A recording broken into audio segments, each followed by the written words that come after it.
A recently published working paper from the Economic Advisory Council to the Prime Minister, or EAC-PM, highlights the economic performance of India's states in the last 65 years. Many southern states have performed very well in terms of contribution to the nation's GDP and are to be commended for their efforts. However, states that were traditionally ahead, like Punjab and Kerala, must introspect, revisit their history, and move towards the contribution more for the vision of a developed nation by 2047.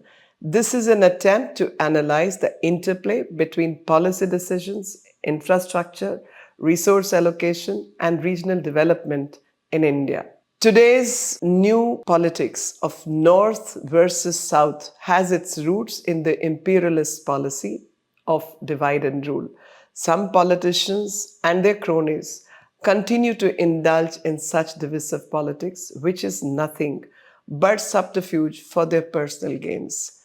Credibility in politics is as essential as it is in personal life and spaces. While other states must rise to, the South cannot use its performance to float the Southern exceptionalism argument and shouldn't play politics. It would help to remember that the success of Southern states did not come out of the blue. As a history of concession and policy support from the New Delhi for the Southern India has played a key role. It would further help to look at past parliamentary questions and debates where it was made clear that the citizens in the South are as much our brothers and sisters as those in the North. If they do well, so does India. These decisions have been taken in national interest, not out of any regional interest, despite what some may perceive as parochialism. It is well understood that policy decisions made by the central government in policy decisions right from India's independence till date have contributed to the success of Tamil Nadu, Andhra Pradesh, including what's now known as Telangana and Kerala. These states were given incentives through the Freight Equalization Scheme, which is called FES, of 1948, and the Coal Subsidy Plan, which subsidized the transportation of inputs like coal and iron ore from eastern states such as Bihar and Odisha.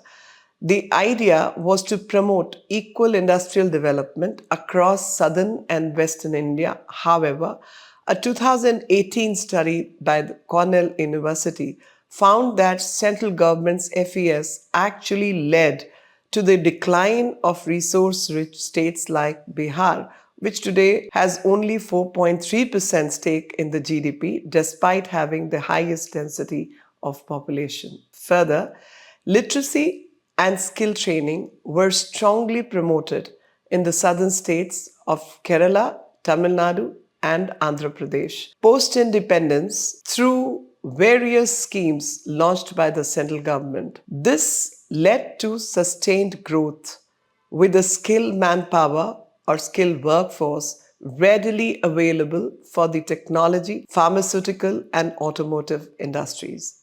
Human capital development has thus been a major factor in attracting investment in industry, healthcare, and education. With the active support of the center, many industrial training institutes, ITIs as we call it, were opened, and training of manpower in the fields such as electrical work and plumbing was done.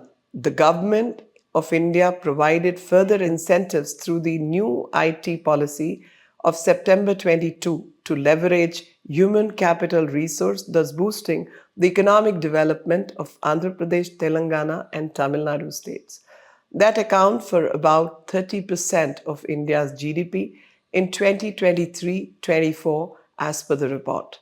The implementation of the Unified Goods and Service Tax (GST) system is another revealing measure. The northern states have higher contribution to GST collections than their southern counterparts. This indicates that southern states are selling more of their products and services, including automobiles, IT, healthcare, etc., to the northern states. Improved physical infrastructure, including access to developed networks of roads and ports, have also been a factor in attracting investment for industries. Power supply, which was earlier erratic, is now stable with the efforts of the central government and its policies, especially in the last decade. This has made southern and western states all the more attractive destinations for industries and investments. In Andhra Pradesh, for example, the state government obtained funds from the Government of India for restoration and modernization of electrical plants under the Accelerated Power Development Program. The focus on infrastructure has facilitated easier movement of goods and people, reducing transportation costs and boosting economic activity. The National Infrastructure Pipeline (NIP) was launched in 2019 by Prime Minister Shri Narendra Modi's government to ensure that connectivity throughout the country is helping less developed states get ahead by providing better accessibility to raw materials.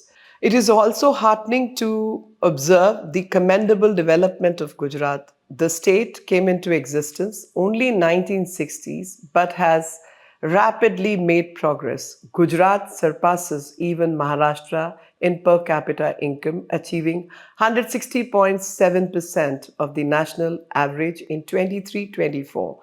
The success story of Gujarat can be attributed to the progressive vision of its leaders over the last 30 years. West Bengal's continuous decline, despite having access to abundant natural resources, proximity to the sea, and adequate educated manpower, is a shocking testimony to the apathy of successive governments and political disinterest in its well-being.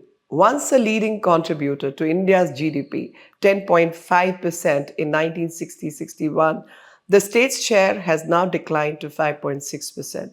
The myopic vision and skewed priorities of West Bengal's policymakers are solely responsible for the decline of this once powerful state. It is time for all stakeholders to introspect and learn from the states like Odisha and Madhya Pradesh, which, despite being traditionally backward, have overtaken Bengal and other states in per capita income and contributed to nation's well-being. Similarly, well-governed states like Madhya Pradesh offer a model to several others on how a sick or Bimaru state can be turned around and transformed into a middle-income, development-oriented state. The dispensations of some northern states have used government resources for their own political survival by indulging in handout politics, such as free electricity, water, and so on and so forth. While these giveaways are done under the banner of promoting a just and equitable society, the reality is exactly the opposite on the ground. Faulty implementations provide no roadmap for a Viksit or developed Bharat, with no incentivization for entrepreneurship, development, or startup culture.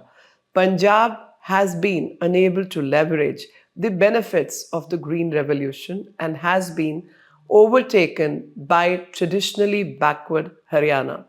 While Haryana's relative per capita income has climbed to 176.89%, Punjab has declined to 106%. Kerala is another state that needs to ensure that it doesn't allow the policies of government to erode the advantages of the high literacy rates. Better than creating a north-south divide, it would behoove underperforming states to manage their resources better to promote development and economic growth. The Niti Aayog, which replaced the Planning Commission, aims to take India center stage of development by 2047. There are lessons to be learnt on both sides. Policymakers need to have more holistic policies for the balanced development of the entire nation. States like Uttar Pradesh, Bihar, and Jharkhand, which have lagged behind due to issues such as low literacy rates, inadequate healthcare, and poor infrastructure, have impeded their ability to attract investment and foster growth in high value sectors. They need to pull up their socks and effectively strike a balance between resource management and economic development. A leaf can be taken from the book of a homemaker who, despite a limited budget, manages family expenses, food, entertainment, gifting, while still saving for a rainy day. And we must all take pride in who we are. For economic pride to return, let's focus on deprived sections and sectors to realize vision of a developed nation by 2047. The mantra is let no one be left behind. Thank you. Jai Hind.